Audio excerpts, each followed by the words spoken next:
What's up, guys? Steve with Scotch and Things. Hey, today is I think it's the fourth installment of Makers I Enjoy, and it's Medford Knife and Tool.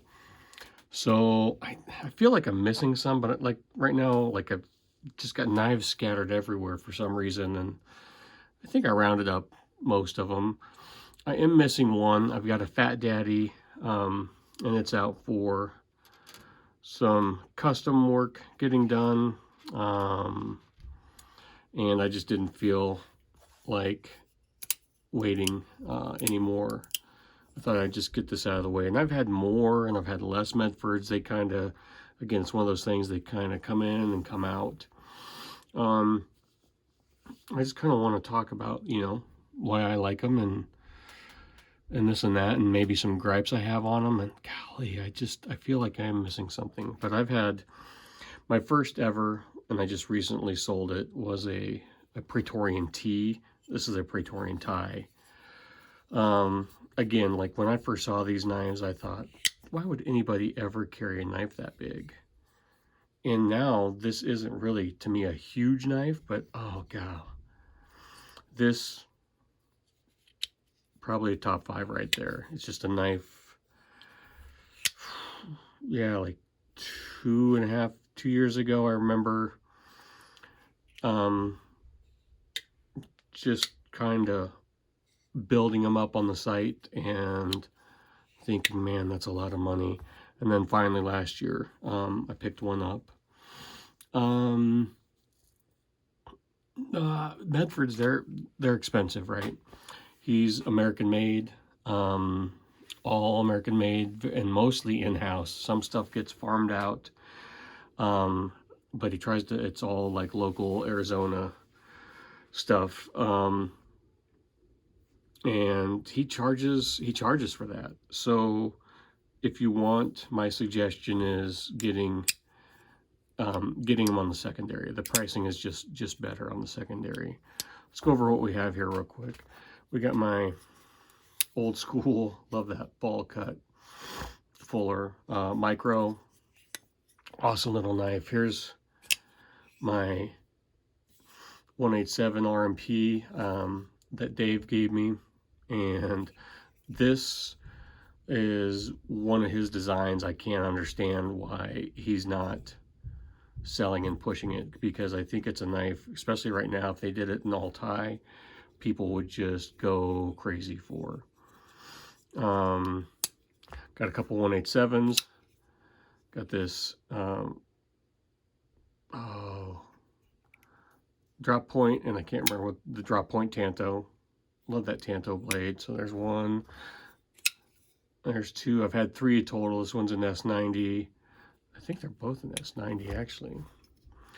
Medford again uses all sorts of steels, D2, and people give them crap for using D2, but it's CPM, it's American D2, it's not a Chinese D2, and he explains why he likes D2, and he thinks it's a good steel, it's a hard use steel, but it's easy to sharpen for the end user. So slim MIDI in MagnaCut. And this is a great little knife. I did a bearing swap. This one is my newest one. This is the MIDI Marauder. Good knife. Good knife. You saw the tie. This is one of my work knives. This is the Fighter Flipper. And it's a beast. And then here is, it's really an ASK, American Service Knife. It's a split off company from Medford, but it's a Greg Medford knife. Great little Swiss Army type knife. And the smooth criminal. Like, I'm not really into button locks, but my buddy got one of these and I had to get one too, and it is just a great little knife for some, see, I mean, you see, I like bigger stuff, but sometimes you can't carry big stuff. And I think Medford for a long time got the rap that he just made these giant knives, right? Big knives. Big knives. and he does have a lot of EDC size knives. You know, you can find these, but he's still got the 187 flipper, which is about the same size. The Slim Midi, guys, I mean, look how thin this is. So here's the Slim Midi, and here's the Midi Marauder, okay? And this is on bearings, and I've pried with it, and it's if you just want a small pocket knife, I mean, it's not super small, but it's slender. So Greg has, and then like this is a small guy, and I think Greg's kind of seen that. You know, he made these big giant bruiser knives, these pry your car door open, and he kind of pivoted, and he still makes those. He's done something that I think ZT hasn't. ZT used to make these cool overbuilt style folders, and then they kind of completely went away from that and just went to this more EDC friendly, because that's where a lot of probably the trends were going. Well, and Greg saw that and started making stuff that was more EDCable. I mean, these have been around for a long time, so. But he also still makes this big stuff, right? So there is something, and I think a lot of people like to, Greg's very loud. He's very opinionated. And people like to just kind of put him in this, very nice. I've met him in person. He's a very nice person. It's kind of a show, right? He's a salesman, he's a showman. So you get this kind of boisterous, over opinionated thing. But if you can look past that, if you're just so upset about what he says, then, I mean, you're going to miss out on great knives. So this is, these things are tanks. And I'll have to say, I have never, like, I've had Strider, Hinderer, Chris Reeve. You guys have seen my stuff. I've had everything, right? I have never, and sometimes, you know, and not everybody's perfect. You know, you get a little lock rock, or a little side to slide play, or I mean, I have never had a Medford that had any movement in any direction. His tolerances are up there, guys. And it's funny, that's one of the things people always bag on, like Chris Reeve about talking about, and they bag on Medford for talking about tolerances. Well, I mean, they're stupid solid. They are probably the most solid knife I've ever, like I said, I've had zero play any which way. There is no blade movement. You know, sometimes you go a little lash. There's nothing. At least the ones I've handled, they just don't move. They're just rock solid. And people like to put, and then they'll be like, there's always like an excuse, right? There's always like why is there 4 washers in this?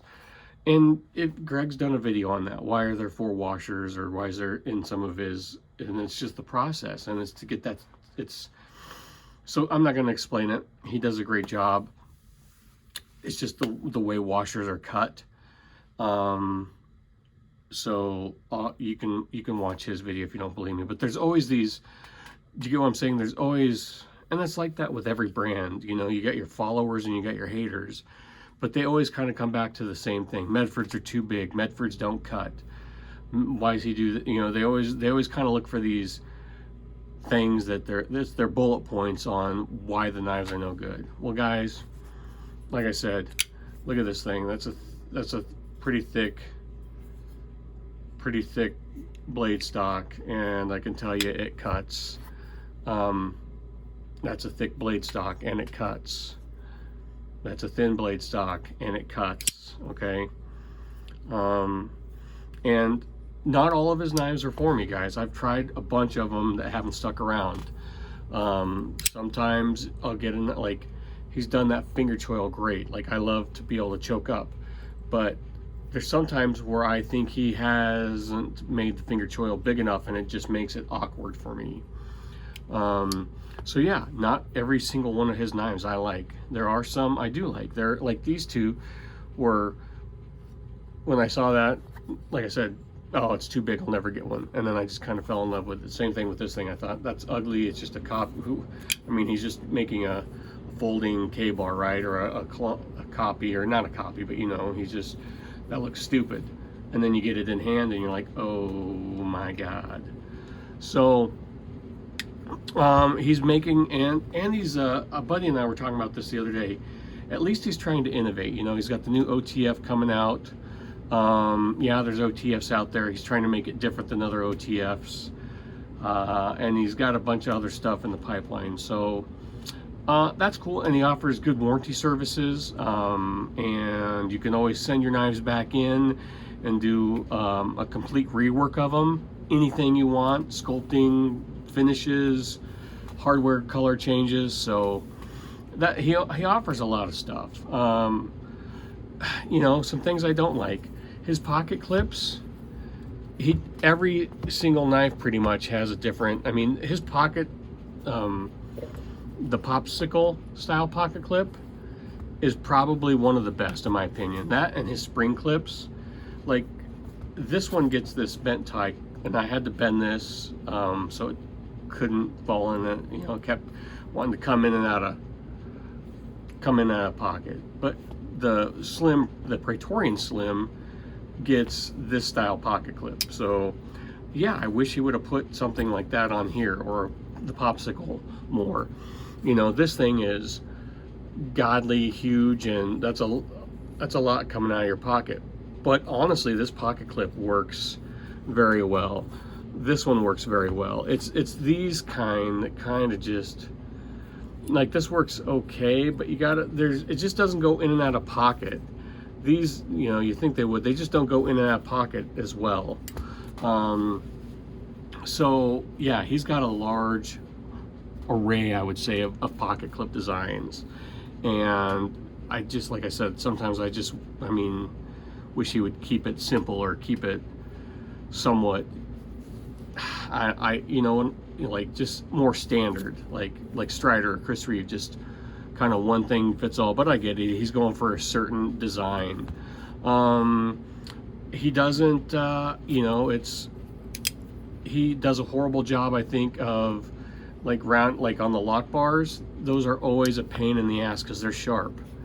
He leaves a lot of sharp corners, and they do kind of wear down with time, but I mean, it's just a squared off sharp corner. And that is a pain in the ass sometimes. He does it on all of them, so you're just gonna have to live with that. Some are better than others depending on the knife. Like this one's probably one of his better ones, to be honest, because you can grab it up here and it just comes over nice and easy. But yeah, he's got a lot of, you know, knives with sharp corners, which I don't mind the sharp. It's just like on the lock bar, it's like you could easily just radius that off and make that, and round it off and make it more comfortable. So those are my gripes. And the price, and I understand the prices. This stuff is expensive. You just ask Dave, like, he just bought some sheets of tie. Like, the stuff isn't cheap. And then he pays his people well, and he's got a nice facility, but they crank out so many, like I said, it's just better to get them on the secondary market. You're just gonna get a better deal, unless there's something you can't. Like, I bought this new, like, I could have waited, but I was just impatient. You know, and these are fairly, these things are 300 under. But you just get a better deal sometimes on the secondary market. But, you know, and then he's gone into, it was only washer knives, and now he's got, like, these are on bearings, and because, you know, it's a more EDC knife, not like a heavy duty work knife, even though it could probably be a heavy duty work knife. But he's giving people options, which is nice.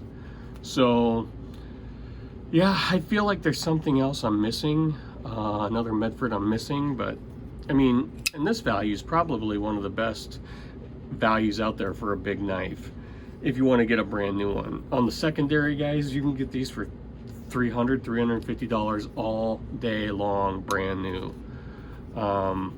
It's just, and you're gonna pay around $500 to $600.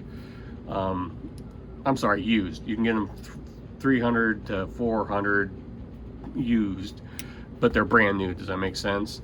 And you're gonna pay more for them to get them brand new. But if you want if there's a color or a spec or a hardware color that you want, that's just what you're gonna have to get new. So there's 15 minutes of me rambling. I just kind of wanted to get this one done and out of the way. I was kind of holding off, hoping that knife would come back, but it's going to take a little longer now. But I'll show you guys that when it comes in, and hopefully it turns out pretty cool. So thanks for watching, guys. Drop your comments below. I know there's going to be some haters, but look, guys, I mean, no one's perfect. I mean, look at yourself. If you've ever made a questionable, have you ever said anything stupid or whatever? But you also have to look at it at the point of a business owner. Like every time he opens his mouth and says something stupid, there's a bunch of dog pile. It's like SOE. John Willis explains it really well. Those people that are complaining about these, they were never going to be a customer anyway, right?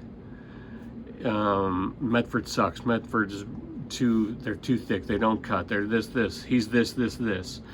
Those people were never going to buy one of these knives anyway.